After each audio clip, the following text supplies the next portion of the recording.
যিমানখিনি যে এই নতুন এটা কনষ্ট্ৰাকশ্যন তেওঁলোকে কৰিছে তালৈ সকলোখিনি ইয়াত যিমান এতিয়া নতুনকৈ যিখিনি উপহাৰসমূহ বা ৰাইজিক বিভিন্ন কাৰণে আগবঢ়াব সেই উপহাৰখিনি তাত তেওঁলোকে প্ৰটেক্টেড কৰি ৰাখিব।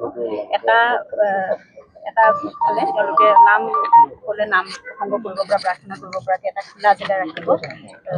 যথেষ্ট ডাঙৰ জেগা সেইখিনি ৰাখিছে 32/40 এনেকুৱা জেগা সিমানখিনি দিছে।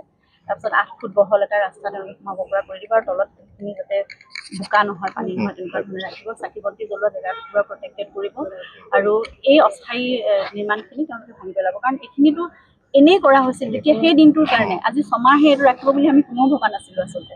আৰু তাত কেতিয়াও প্ৰটেক্টেড হৈ থাকিব নোৱাৰে আৰু যিমানখিনি সামগ্ৰী আছে সেইখিনি আয়ুক্ত মহোদয়ে কৈছে উপায়ুক্ত মহোদয়ে যে সেইখিনি তেওঁলোকে সকলোখিনি ভিডিঅ' কৰি সকলো ৰাইজৰ মানে খোলাখুলিকৈ এখন লিষ্ট বনাব আৰু সকলো ভিডিঅ' কৰি সকলো দেখুৱাব আৰু সেইখিনি সুৰক্ষিত স্থানলৈ এতিয়া নিৰ্মাণ কাৰ্য সম্পন্ন হ'বৰ সময়ত সেইখিনি স্থানান্তৰিত কৰি সুৰক্ষিতভাৱে ৰাখিব আৰু যেতিয়া ইয়াত মিউজিয়াম হ'ব তেতিয়া কিমান সময় লাগিব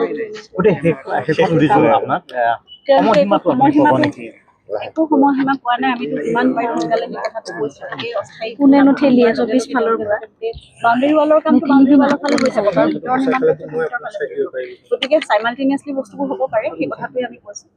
শিল্পটোৰ হ'লে ভাল, বস্তুবোৰ চিজিল লাগিলে ভাল আৰু বহুত বাহিৰৰ পৰা এতিয়া লোক আহে।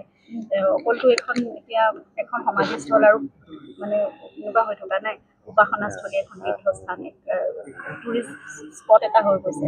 বিভিন্ন দেশ বিদেশৰ পৰা মানুহ আহে। গতিকে সকলোৱে ভালকৈ দেখি গ'লে আমাৰেই গৌৰৱ সেইটো।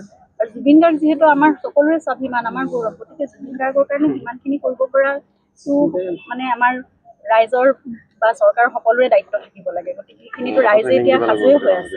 চৰকাৰে যদি নিজে তেওঁলোকে মাটি আবণ্টন কৰিছে তেওঁলোকে যদি সেইখিনি দায়িত্ব গ্ৰহণ কৰে তেতিয়াহ'লে নিশ্চয় আৰু সোনকালে কৰিলে ভাল। আমাৰ সকলোৰে সেইটোৱে দাবী অনুৰোধ সকলোৱে সেইটোৱে বিচাৰে।